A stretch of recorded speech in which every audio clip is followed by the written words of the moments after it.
I can't believe I found so many of these old phones. This is just insane. I need to thank my mom for this, for not throwing these old phones away. In today's world, we just talk about AI, but this was the true revolution in technology. If it wasn't for these phones, we wouldn't be seeing the technology that we see today. This one's the oldest phone. It's a Sony phone. Big buttons. Look at the size of the screen here. Look at how tiny this is. Just for context, let me just arrange these.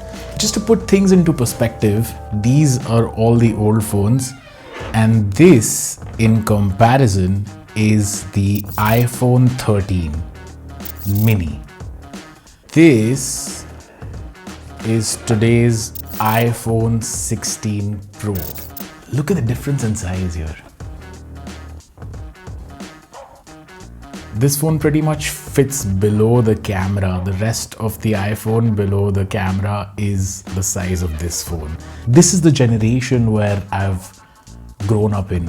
The time when Nokia used to be king. I swear, I used to buy about 3 to 4 phones a year. I think we should take a couple of minutes just to appreciate where we were and where we've come. I remember that this phone, my grandmother, my mom's mom used to have this phone. And I think this is the phone where I played a lot of the snake game on. This one used to be my little sister's. It's so tiny. I mean, oh my God, I could just crush it with my hand. The battery is obviously not there. This was like a cheaper version of the Moto Razr, I believe. Now, this was the thing about flip phones these days. Look at this one by Nokia. I mean, you take it out of the pocket, you flip it open, you answer the call, you end the call and you put it back. It was something else. I was never really a fan of the Blackberries, but Blackberries were fun. Look at the sliding mechanism, the full entire keyboard. I always found these keys very difficult to press. What is this, man? Why and when did this exist? It's crazy. This phone used to be an absolute tank as far as I remember. This one was popular of being thrown around and never ever breaking. All of these phones, by the way, had these removable back panels, so you could easily replace and swap out the battery. I think I just broke the SIM cover. Early 2010s. So this is a 15-year-old phone right here. I really love the feel of these phones. I mean, the phones these days, they give you fatigue. They make your hands tired, but these are so comfortable to hold and just, I miss these times. I think I want to see which of these work. I found a bunch of old chargers as well. I'm going to put these on charge and see which of these work. Alright, so these are some of the chargers I found. Right, so all of these phones used to have these weird long pin chargers. I'm obviously being careful about this. This one is swollen. So if a battery is swollen, obviously don't charge it. I'm a little bit scared too. I'm gonna stick around, just make sure these phones don't explode. Okay, so I've put these two Nokia phones on charge. I highly doubt that they will turn on, but it's worth a try. And then I have this Reliance charger, and then I have this small, tiny, the smallest phone of the lot. Wait a minute. What?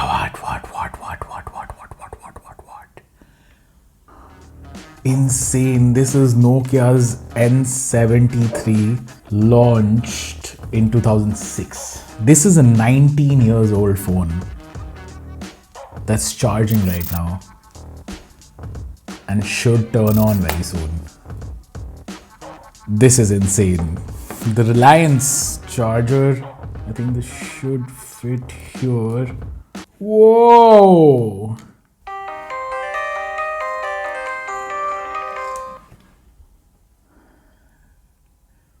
By the way, this phone doesn't have a battery. This phone is running directly on power. This is insane. This is just insane. Each menu option takes like the whole screen. Is profiles, display, settings. Oh my god, look at the screen size, guys. Look at the screen size. I can't get over it. We think that these phones are small. This is the iPhone 13 mini once again, and this is all screen obviously, and this is the screen size of this phone alongside the iPhone mini.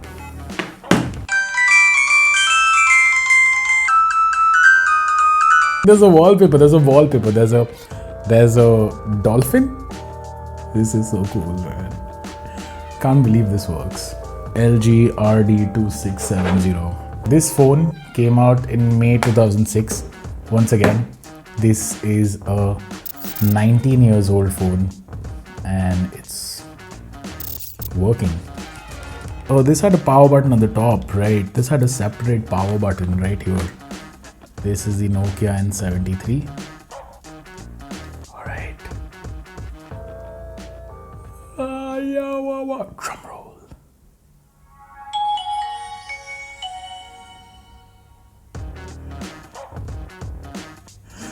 Oh my god. I don't know when I heard this sound last. Oh my god, look at this menu. I have 4 new messages, by the way. Let's check it out.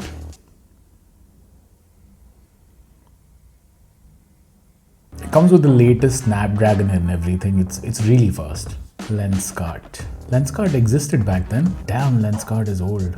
Look how long it takes to load up a text message, an SMS. Okay, typing. I don't know if you guys remember how we used to type on this phone. Okay, so if I have to type the word hill, I have to do GH, pause, GHI, pause, JKL, and then JKL.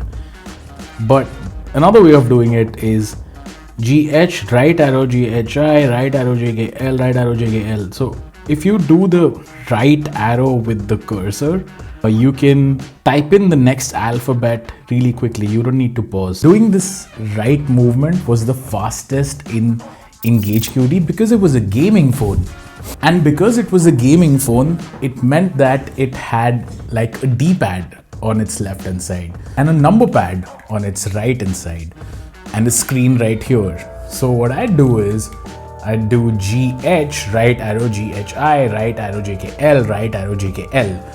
And that's how I used to type really fast on the Engage QD out of all the Nokia phones, and much faster than the Blackberries. And I don't know if you guys remember the T9 dictionary. This was the shit. This was the AI of that time. This was technology, guys. So what the T9 dictionary, when you had it enabled, what it would do was it would try and auto predict the word. So if it's hill, then it's 4455. With the combinations of GHI and JKL, two characters from 4 and 2 characters from 5, it would guess the word hill and auto predict that. This was the T9 dictionary and it helped people type faster. Sliding this down, turn the camera on this thing. Memory card is not accessible. Check this out, guys. Sepia, this black and white. Why don't we have the negative mode anymore in phones? There's an option to change the color tone, the white balance, the exposure. This is quite a bit. I've gone back in time, guys. It has zoom keys right here. And it has a camera button right here. Hello, iPhone 16 Pro. Seems like Apple took a page out of Nokia's book from 20 years ago. Snakes. Oh, but this is still the newer version of snakes. This is not the OG snakes. It's giving me an option to continue the game. Okay, so this phone came out in 2006. So 19 years later, I'm going to continue playing the game where I last left it. This is insane. But this is the cool snake, all colored in 3D and everything. This is harder than it looks. This is harder than it looks. Okay, so this one is charged as well. Let's try and turn it on.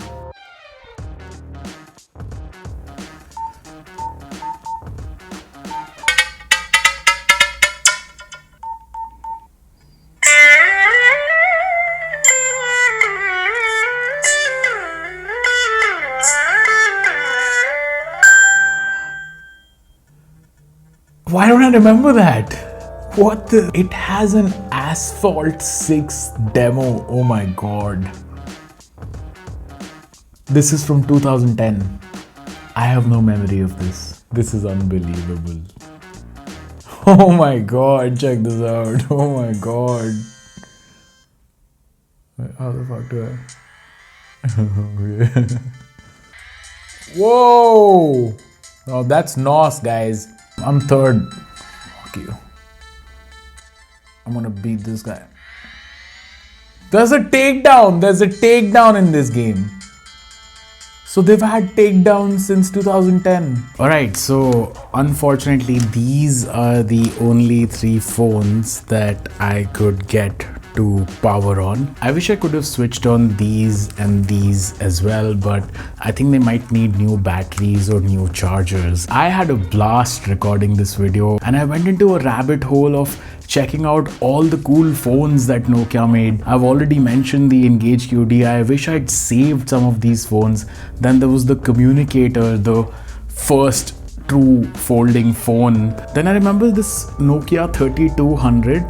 Its cover used to be transparent. It used to come off and you could insert cutout papers of that cover's shape, and they gave you a stencil to cut out those papers as well. So it was possible for you to make your phone look like one of a kind. Then there was the Nokia 3220 that had lights coming off of its sides, like the edge panel that you saw in the Samsung phones, or the glyph interface, the lights that you see on the back of the Nothing phone. Nokia had those on the sides of its phone on the Nokia 3220. Then when the 6600 came out, it was a game changer. That really took Nokia to the next level. Then there was a phone called the Nokia 6800 that would literally fold out into twice its size and allow you to type on a full keyboard with half of the keyboard to the left and then the screen and the rest of the keyboard to the right of the screen. It was just so cool. Then I remember the Nokia 6260. It was a flip phone. Its screen would rotate a full 180 degrees and then you could shut it back down. So you could have the screen facing the outside of the phone. And soon after that, Nokia launched the N90. Its screen would rotate and its camera module would rotate. You could have the screen off and turn the camera module anywhere. And very similar to that rotating mechanism was one of my favorite phones that I owned. It was the Nokia 3250. It had the camera at its bottom left corner and the bottom half of the phone could rotate a whole 180 degrees. It had music buttons on the other side. But the cool bit was that by rotating the camera at a 90-degree angle, rotating half of the phone, you could stop it there. You could have a camcorder function and record the person in front of you, or turn it around and record yourself like a selfie video. Nokia was just so good with hardware at that time, man. We just don't do those things anymore. I often wonder if Nokia had moved to Android at the right time. Who knows, it probably would have been sitting where Samsung sits today in the Android world. Speaking of Android, by the way, along with these phones, I found a bunch of old Android phones.